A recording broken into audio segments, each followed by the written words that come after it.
Hey, my name is Emily Dalsky, and thanks so much for joining me today in What Matters Most. I'm going to talk about desire and the will and why it's important, especially in the spiritual life. Let's begin.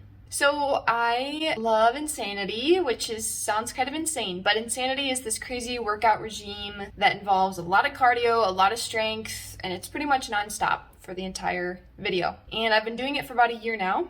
Just recently having noticed that as the workout gets more exhausting, Sean T, the instructor, will get more encouraging. He kind of pairs the exhaustion with his level of motivation. Something that I found really striking is that Sean T, although he doesn't know it, has got some pretty good low-key Augustinian theology going on.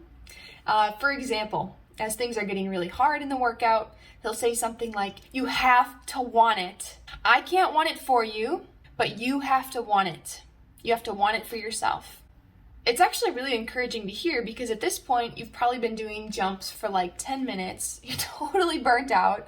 And he kind of snaps you out of it and is like, look, check yourself. You check in with your brain. Are you still willing this? He says there's a battle between your body and your mind. Which will win? It has to begin in the will. You have to want it first before you can jump like a crazy person.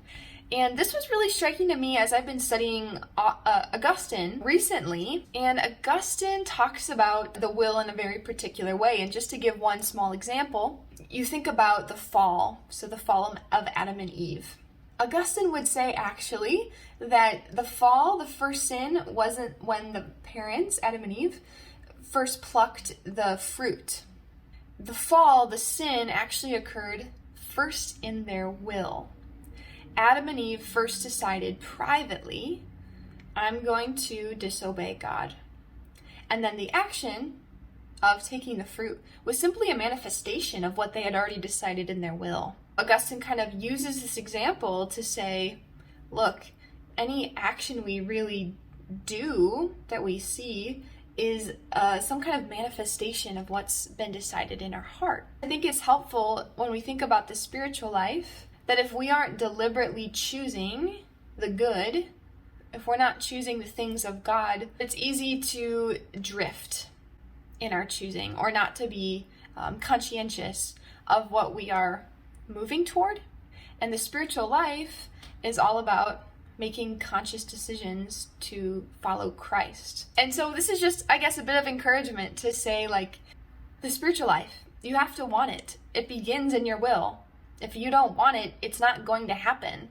You're not going to do this crazy workout regime with Sean T for any amount of time if you don't consistently choose to do it.